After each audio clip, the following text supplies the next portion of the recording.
He wasn't trying to get those pickoffs. All he did was escort Skylar, so anyone who dives towards that back line gets a good chunk of burst damage coming in, both physical and magical, and that is a huge deterrent to anyone just trying to go in and denying that backline damage. So something like that can be actually applied by Falcon as well in game number 2.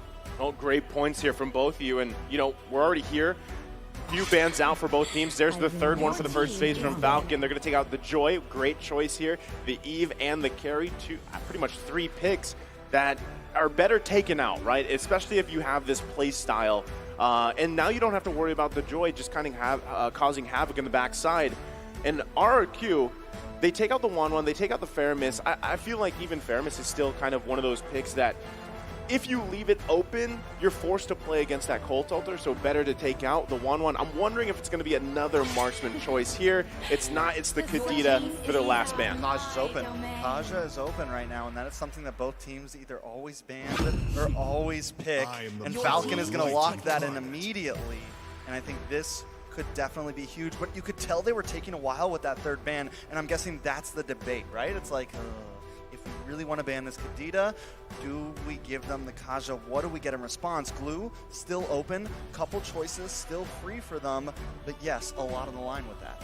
You know, even with this Kaja lock-in here, and from what we saw previously from RRQ, and I feel like this was when I say refinement of RRQ, their playstyle, I'm talking about their macro playstyle. You pointed this out earlier, you know, Falcon goes in with that aggression, but if something can be said about RRQ, the fact that they've learned to deal with that push and pull play style, especially on the macro level, it's apparent from the way that these games go.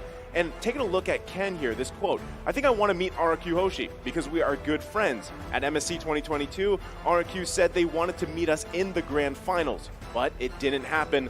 So now I want to beat them, right? So strong words from Ken. Massive confidence from Ken for sure. Now we have to see, will he get a hero that just really benefits him? It is going to be that Martis, and we've seen Ken just completely dominate on such a very strong aggressive pick.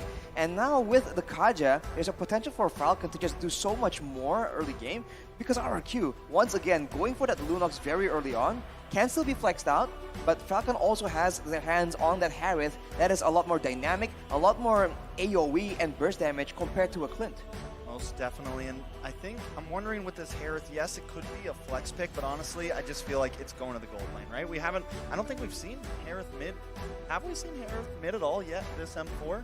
This M4, I'm not sure, but we've seen it before. Of course it's possible, yes, but I got a feeling ZipX has played it before. He's done well with it. So not a whole lot of flexibility on the side of Falcon. Yes, it is there, but I don't think we're going to see it. Now, Grok will get locked in here, and with the glue pick already, my guess is the Grok will be Rome here. Now, the Lunox pick, right? Up front, they don't waste any time. They pick it up. They had a great game with it last time. How do you feel about it, Nicer? Lunox is, I mean, the damage, the burst potential is always there. One thing that I like most about it, and I feel like it's a little underappreciated, is just the brilliance relationship with a lot of, I mean, the way that you can have that advantage in terms of those early skirmishes, those fights. I mean, a lot of the times you can bait out quite a few ultimates. And again, going back to macro playstyle and even on the micro level, that's usually what we've seen here. I mean, from teams at this caliber at this point in the knockout stage. So Lunox still a solid choice, but even more so. I mean, you've got Glue, you've got Grok, you have that front line pretty much under control, and not to mention, I mean, we've seen some crazy things just alone from Grok with the wild charge setups or even the split from Glue. So already the first 3 choices are solid here for RRQ, whereas I feel like, again, Falcon specifically, you rely, anytime you have a Kaja, you are relying on that pick potential, that divine judgment, and I mean, if you have to use it defensively for appeal, then you don't have that advantage anymore. So you want to be able to match that up, right? Now, if this is that Harith, most likely going in the hands of ZipX, we've seen Harith fall off really early on if you can't get those kills, and then you're just left with pretty much Zaman Force, you know, bouncing back and forth, and your damage just isn't there. I think RRQ for sure understands that as well. They know that Falcon, they have a lot of pick potential. They have a strong jungler, a strong roamer with great crowd control, but they also need a strong mid laner to supplement that, to ensure that the mid lane isn't constantly shoved on, and to ensure that they have a numbers advantage if they are roaming around as well.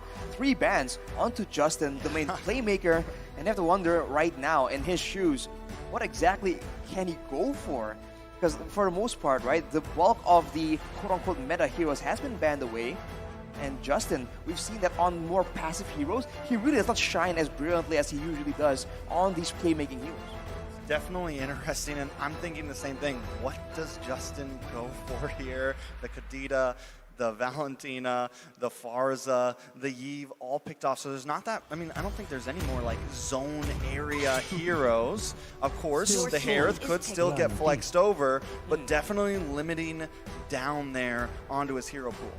I think the only thing that I'm thinking of is maybe Lilia, right? But yeah. still, I guess it really depends where the Harith is going, and maybe still it's flex, but Lilia would be a good option. At least you can clear, you can push fast, and you still have, in a way, it's a pretty much the counter relationship between baiting out ultimates from RRQ, because that's what we talked about with Brilliance from Lunok. So if you have the Lilia, you have that Black Shoes, you can hopefully, if you can, juke some things out and then get that advantage, because then you fall back on that Kaja pick for the Divine Judgment. Still, a lot of it relies on what else do you have? You know, can you, because it's great if you can get a pick off, but if you don't have that follow-up damage to actually get those kills, that's where you struggle. So even more so, RRQ goes again with this durability route.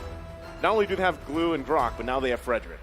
Now this is a bit troublesome for Falcon, because previously RRQ, they don't really have the strongest of front lines. They had Vin on that Grok with full defensive items, and now it's a complete contrast. They are the ones with 3 heroes, and Falcon will be the ones trying to attempt to actually crack through the front line, and that seems to be their exact approach. Having the Harith, Granger, and Lilia, a strong mix of burst and DPS from multiple sources, right? Physical and magical. And in the late game, with items, Justin can definitely melt down multiple heroes at the same time. That is the power of the quote-unquote DPS of the Lilia. But for RRQ, there you go. Three solid frontline heroes, 2 very solid backline characters. It's going to be a front-to-back. I will say the problem, though, with Falcon when I look at it is very all or nothing here. High risk, high reward. Yes, lots of damage in your jungle. They're going to flex that Martis over to the EXP lane, but also a little bit squishy. I feel like in the early game with the Lilia, they will have nice wave clear. We've seen how well she does. They can put pressure on early on, but if they fail in that, it could become a big issue. So far, the Granger, a lot of people have very high hopes of it, but we haven't seen a great performance from it just yet. Even the Valley, when they used it, it had a great start, but eventually it fell off, and same thing went for, who else used it yesterday? I think Kai. Did we see it being used during the RRQ Blacklist game? Perhaps. We might have. But There's anyway, so happening. we're going to load into the land of Dawn here and just see how this game 2 unfolds. Again, RRQ up 1 point in this best of 5. Can Falcon even the odds here? There's going to be a killing spree on Ken with that Granger. I mean, he's used it before. We've seen that he is very good at kiting back, in particular, using this Granger. So considering that they're up against 3 very tanky frontline heroes, that DPS is definitely going to be coming in handy. But the Purifiers, you can see from the side of Falcon, will be critical in ensuring that Zipex and Justin do not get locked down. And you can tell that RRQ, they usually just rely on the pick of potential, so this is something that they have to keep in mind this time. Oh. Whoa. No. Well, I was wondering about that matchup, you know, the Martis versus Glue matchup here, how that would pretty much play out. But, I mean, he's going to have the advantage, but look at the rotation here. Naomi and Ken making their way to the bottom side for R7, but gets the information. Now, I do also want to say that the thing about Granger, we've seen some amazing gameplay from the hero alone in different hands here, but what we have taken, what we've seen is late game, eventually, even when you have a good start, Granger kind of falls off a little bit to the point where even the ultimate it's either you get that last killing blow or it just does no damage. And when you're talking about 3 tanky boys from RRQ, eventually it's going to be tough to deal with. Yeah, but Ken doing a nice bit of damage. The problem is Naomi doesn't have that level 4 just yet. Falcon needs to at least wait for that, or at least wait for Justin to hit level 4 till they can really push the aggression. Level 4 on Justin, that's definitely something they can try and attempt. They can be a lot more risky with their pushes. But on that point on the Granger, that is a very solid point. It's a very ability-reliant marksman. So in the early game, it's dangerous. And in the mid game, it's going to be very strong. But in the late game, Skylar on this Beatrix will be out-damaging him quite a bit. But in the early game, though, that is where it's dangerous for RRQ. You can see Destinata didn't land the final one, though. R7 able to get away, and that is very important for RRQ. As long as they don't let Ken pick up these early game kills, it'll be very good for them. Yeah, right now, first turtle of the game going to be up here. Both teams just trying to get that advantage. R7's going to make his way here as it ensues, but Yellow Flash looking for an opening as well. Ken waiting patiently, a lot of poking going on. Here they go. Nice retribution onto R7. R7 gonna get dragged back in. Vin trying to find it, just can't. Justin picks up Vin and R7. That is huge. Albert, though, walks in and takes the turtle with ease. No sweat off his back. That is 2 kills traded for the turtle. In a way, it's not the worst of trades, but definitely, I think, going to be a bit of an advantage for Falcon in the early game, man. These heroes, the Lilia in particular, is just so strong. Building towards an enchanted talisman, not quite there just yet, but the cooldown boots you can see. Falcon is going to be very ability reliant, and the longer the game goes towards that mid-game, RRQ, they cannot be as reckless as they were in game number 1, because if Falcon gets snowballing, this team comp is a lot more dangerous. Yeah, I mean, you can see the aggression from RRQ right now, trying to get into the jungle. This is the nest, right? Back to the keys to victory. They are trying to invade the nest here of Falcon and work around it because, honestly, Falcon has to also pay attention to Skylar.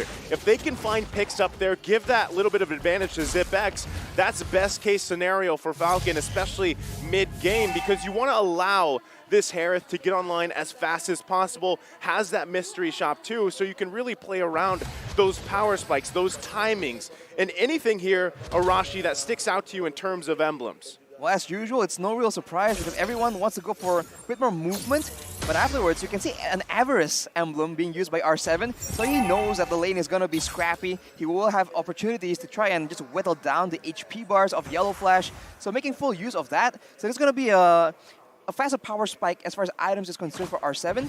And quick note, he has a sprint instead of the Vengeance, so this is why he was able to be taken down so fast in the previous fight. But this also means that later on he can stick to whoever he wants to. A glue on a split with a sprint. Literally stick to them. Yeah, exactly. Right? I mean, that's usually what we see with just glues in general. But still, it's a good point because honestly, your whole objective here for R7 is to basically do the same thing we saw him do with Joy, right? Be just that annoying nuisance for Falcon. But right now, they're going to go ahead and fight for this second turtle of the game, half health. Naomi able to lock on to Vin once again. Yellow Flash finds that kill. R7 trying to get into the back line with the split. Albert does take the turtle, though. Naomi taking a bit of damage. Ken goes down. Naomi and Yellow Flash now on the run. RQ responding fiercely. That is quite catastrophic, man. Ken, the jungler, was the one that fell from Falcon, traded for Vin. This is the same thing we saw. Falcon, fearing the engage coming from Vin, targets him instead to ensure that there won't be a big wild charge. But in exchange, right, they leave their members vulnerable and out of cooldowns for RRQ to just punish afterwards. This is something that RRQ just really enjoys doing, and in Falcon, they just have to adjust and do something differently, man. Vin is ready to take the fall for his team. Yeah, I mean, he's actually looking for an angle here. Not sure if he's going to commit, but the pressure alone is exactly what's working here for RRQ. I mean, even around the purple buff. A lot of damage does come on to Albert, but he is a tanky boy along with Vin. Clay also being some kill threat. ZipX does drop the Zaman's Force, trying to lock on to Vin here. Still Gonna going. need to watch out for Skylar, though. Doing a nice amount of damage. Ken and Naomi also here as well, but the disengage does happen. So, I mean, this is the thing, right? Going back to that Granger pick, you want to have it for that early game advantage. The burst should be there, even in mid-game. But when you have this kind of a start, it's really tough here. And yes, these two are going to go at it here. I don't think anyone's going to go down. But still, something to it's a struggle for Ken at this point, especially because Albert now picking up that Radiant Armor. I mean, he's having a great game so far. Let's take a look at the items real quick here, Arashi. Well, as you mentioned, Ken with the Hunter Strike, attempting to just get a lot more value, more chase, more slowdowns, and Justin now with the Enchanted Talisman, that's a lot of clear, a lot of DPS still. It only depends if RRQ actually stick around and crowd together for the damage to come through. And especially with the Radiant Armor completed for Albert, he's going to be a lot more comfortable just staying in the pit, contesting those neutral objectives. It's what we've seen happening since the first turtle. Yeah, I mean, and the fact that Zipex is just getting pushed in right now in his own lane, it is very, very bad, especially for this next neutral objective, because Skylar can now rotate down. And with that sniper, going to bring Justin down to about half health. Vin with the conceal play, but mainly just opening up space, drops a wall. Ken does a nice amount of damage with Vin with a wild charge. Albert takes the turtle, and down goes Ken. Clay comes in, trying to do some damage. We do see Zipex drop some on Force, but it's still not enough. RQ taking claim over the land of Dawn. It's been traded again for Ken, and that is just such a sad situation. Trading the roamer for the jungle again and again. And as Nice mentioned, the mid game is where Ken needs to shine and show the power of this Granger. But if he keeps getting picked off like this is not going well at all. RRQ finally increases the lead up to 1.6k gold, and in the midst of all that, they are still the ones able to find structures, turrets in the top and bottom lane. Falcon will slowly but surely lose control, and that is where RRQ shines, when they can set traps for their opponents in the bushes, and especially if you take a look at the items here, Skylar with the BOD, that's a lot of burst damage coming in from the Bandit's Rage or the Nibiru's Passion, so Falcon now needs to be very careful where they step, lest they get engaged on by Albert or Vin. Not only that, okay, hold on, Vin. Second, wild charge does come down. Vin, though, will fall. Ken now moving on to Albert. Albert getting stunned up, getting slowed down, will get knocked up, able to dash through the wall, though. Naomi now trying to lock onto Skylar, but they find the distance. R7 with a huge stun onto 3 members. Snipe shot comes out, just misses. And now Falcon under the tower, no kills on the board other than Vin. So that could have gone way worse for RRQ, but because of this lack of damage from Falcon, they weren't able to continue to follow up there. Now what's great, Ken was able to get a kill, right? Helps him a little bit in the itemization, because earlier, before that, he was about 1,000 gold behind of Albert, plus about 2 levels. So, like you said, like we've been saying, he needs to be able to shine. There's the damage. Ooh, that's a lot of damage, but he doesn't have the Death Sonata right now. Naomi trying to come into the backside. Justin as well, diving under the tower. Skylar tries, hits above, but cannot weave. Albert now moving on to Naomi. Naomi will fall. Albert, look for Justin. Death Sonata comes out, but still not enough damage. Justin doesn't have the black shoes. Needs to try to walk away from this. Gonna walk right into R7, though. He's able to move, but he goes down. It's a 2-for-2 trade on the map. That is so unfortunate. RRQ, they're trying to just make an outplay happen, but Skylar, as well as Vin, they preemptively use a lot of their resources, including the wild charge, and that is just patience being shown by Falcon, just juking it out, showing them different looks in order to just bait out those spells before going in. It paid off for them. They closed in the gold gap by about 1k, but now it's back to square one. RRQ contesting the Lord now without the presence of Zipex to try and benefit Falcon in this fight. And they are going to hold down. We got to watch for Naomi hiding out in this mid bush. One other thing, Falcon has taken a few towers across the map. Now they're all going to try to group up here. Vin brings in the wild charge. Naomi annihilated. Now RQ wants to move in. Albert able to take the Lord. R7 into the backside, but Falcon needs to try to retreat. Maybe they want to push in though. Zipex does dash in, drops some on Force. Instantly deleted. The Redder takes him out. Yellow Flash will be next. Ken though does find Clay. 2 for 3 on the map currently, as Ken and Justin need to get away from this. It's a well fight, but RQ comes out on top. Okay, they grab a couple kills there again on both sides, but you gotta be cautious here for Skylar. He's getting to the point where he's going to start carrying the damage department for RRQ. They've got that nice gold lead here. Naomi has to be able to find Skylar as they assault the mid lane. Still, they also have to deal with this Lord marching on the top side. On that point, Naisu, as you can see, Hunter Strike as well as the Malefic Roar. So any kind of physical defense being built by Falcon right now is going to start getting shredded through. We saw the damage come through in the previous fight, and now with the Lord coming in, can see that RRQ, they're sieging, but Vin also looking for a big- play. Oh, big wild charge with the flicker. Justin taken down. Saman's force does drop. Albert on the front side. Oh. Ken does find Vin. This is a good play. R7 going to come back in. Yellow Flash wants to lock him up. Suppression comes in and R7 goes down. Falcon able to defend that push. That's a 2-for-1 for Falcon, but RRQ with the Lord and the empowered waves pushing in, they were able to get so many turrets. So in a way, not the worst situation, but of course ideally when they're so far ahead, I say so far, but when they're 2k gold ahead against a team like Falcon, as much as possible, they want to reduce the amount of kills, the amount of gold they let go into the hands of Ken.